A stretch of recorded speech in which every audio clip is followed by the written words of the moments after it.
ګرانو کتونکو السلام علیکم. زه محمد سلمان همدرد د حق غږ پښتو چینل خبري لنډیز کې ستاسو کوربه اوس تاسو پام را اړوم د مهمو خبرونو لنډیز ته. د روسیې د بهرنیو چارو وزیر ویلي چې د سولې د خبرو پرمختګ لپاره اړتیا ده چې د طالبانو مشرانو نومونه د ملګرو ملتونو له تور لیست څخه وایستل شي. د روسیې د بهرنیو چارو وزارت د یوې خبرپاڼې په خپرولو سره د سرګي لاروف له قوله ویلي چې دوی واک ته د طالبانو د بیا رسېدلو سره موافق نه دي. د ځمکني ترانسپورت شورا وایي که لویو لارو کې ستونزې هوارې نه شوې بیا اعتراض کوي.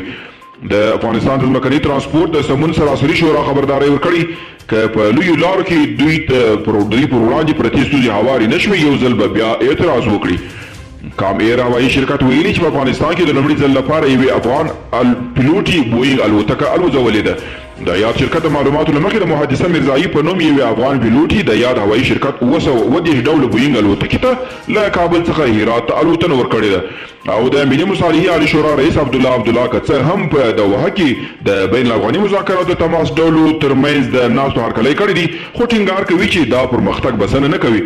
عبدالله دغه راز یو ځل بیا د اوربند ټینګښت لومړیتوب بللي او ټینګار یې کړی دی چې د طالبان باید خبرو اترو ته حاضر شي.